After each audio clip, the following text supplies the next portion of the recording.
Au lieu de faire le malin, Stéphane, nous sommes le combien aujourd'hui? Oh, mon parlez pas, le 21 janvier. Ah, le 21, et nous fêtons les Inès et les Agnès. Alors là, la Inès et la Agnès, on connaît. Ah ça, les parents ne sont pas fiers. Hein. Quand même. Sans vouloir entrer dans de sordides Je connais plein considérations. d'Inès sublimes. Ça m'étonne pas de vous. Sans vouloir Inès rentrer dans des Lapressant, considérations Inès sordides Sastre. ni de graveleux détails, on peut dire que la retenue et la vertu sont des notions qui leur sont totalement étrangères. Hein. J'en ai connu des furieuses, notamment Alix, une référence. Mais c'est comme ça, jamais. Bon, bah évidemment, avec de telles dispositions, vous vous en doutez, hein, les Inès et les Agnès réussissent remarquablement bien dans la vie. Bon, et aujourd'hui, à notre invité aux multiples talents, bien sûr, à nos auditeurs qui ont gardé leur âme d'enfant, et à notre public fier et sanguin et peu avare en hurlements, je dis bonjour. Ah, c'est bon. Aujourd'hui, j'ai le plaisir de recevoir, pour nous donner de ses nouvelles, bien sûr, Johnny Hallyday. C'est l'heure de la piqûre? Non, c'est pas l'heure d'aller. Johnny, vous êtes au Fou du Roi, c'est moi, Morin. Ah, Morin, le ministre de l'armée et de la guerre. Non, lui c'est Hervé, moi c'est Daniel. Ah, À côté de vous, ok. vous reconnaissez là, c'est Stéphane Bern. Ah oui, Berne, je reconnais maintenant, ça y est. Ça va bien, Berne, ton élevage de teckel? Merci. C'est la saison des amours ici en France pour les animaux de compagnie? Non?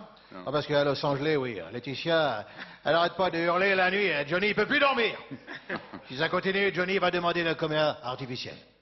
Bon, Johnny, c'est par ici que ça se passe. Je voulais vous dire, bravo, c'est vous qui avez gagné le plus d'argent en 2009. 11 millions d'euros, c'est énorme. Oui, mais c'est pas pratique parce que les euros, tu peux pas les utiliser en Amérique. Il faut des dollars, Johnny, tu comprends, Hervé? Oui, enfin, vous pouvez toujours changer vos euros en dollars. Comme Jésus, il a changé l'eau en pinard? Non, dans une banque en fonction du taux de change. Quoi tu dis? Non, bon, laissez tomber.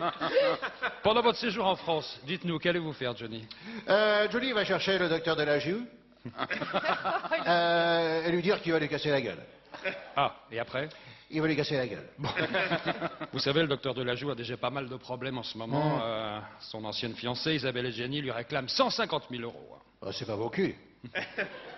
Johnny, il a déjà vu de près Isabelle.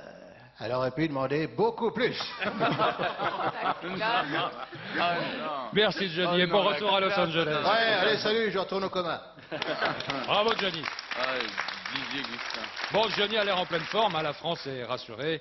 Passons à présent à une actualité immédiate et beaucoup plus triste. On l'a évoqué en début d'émission, aujourd'hui, c'était spécial l'ambiance au Fou du Roi. Hein. C'est le 217e anniversaire de l'exécution de Louis XVI.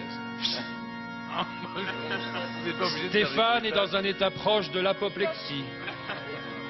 Il est arrivé à la radio à genoux, Oh, en portant une grande chemise blanche. Il est rentré dans le bureau. Il s'est prosterné devant le portrait géant du roi, celui qui est installé entre ceux de Juan Carlos et de Benoît XVI. Et puis, il a laissé parler son chagrin et sa colère.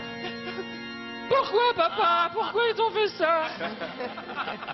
T'étais leur guide, ils t'ont coupé la tête comme un poulet.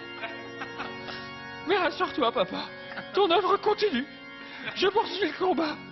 Regarde mes cheveux. C'est bien parti pour que j'ai la coupe à tonton Louis XIV.